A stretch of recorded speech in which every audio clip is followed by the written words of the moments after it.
Dans ce local de campagne républicain, pas question d'écouter les arguments d'Hillary Clinton.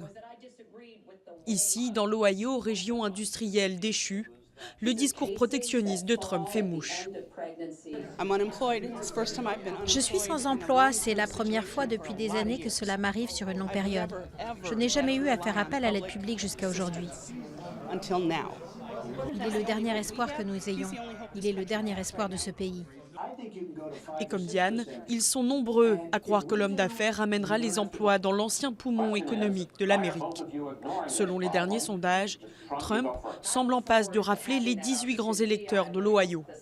Un nombre conséquent qui pourrait aider à renverser la vapeur. Alors, du côté démocrate, la stratégie est claire, s'assurer que les électeurs du parti se rendent aux urnes dans les bastions démocrates, les villes et le nord de l'État. Au début, on poussait les électeurs à s'inscrire sur les listes électorales. La date limite dans l'Ohio est passée, alors maintenant on pousse les gens à aller voter. Ils peuvent voter aujourd'hui, ils peuvent voter demain. C'est là-dessus qu'on se concentre, s'assurer que les électeurs enregistrés aillent voter. Dans la dernière ligne droite de la campagne, les deux prétendants à la Maison-Blanche labourent le terrain dans l'Ohio. Hillary Clinton tente d'attirer les électeurs sur le même terrain que son adversaire, l'emploi.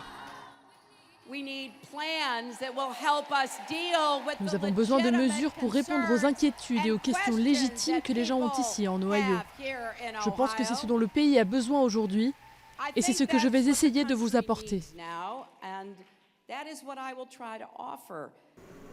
Mais le grand gagnant de l'élection reste la méfiance. Dans tout le pays, les deux candidats ont une cote de popularité très basse. Dans l'Ohio, ceux qui ont déjà voté en avance l'ont fait à reculons. Je pense la même chose d'eux que tous les autres. Ils disent tous qu'ils vont faire des choses et rien n'est jamais fait parce qu'ils n'arrêtent pas de se battre entre eux. Mais j'ai quand même voté parce que c'est important que ma voix soit entendue. La candidate démocrate jouit toutefois d'une confortable avance au niveau national. Pour Donald Trump, en revanche, l'Ohio sera loin d'être suffisant pour remporter les 270 grands électeurs nécessaires pour s'installer à la Maison-Blanche.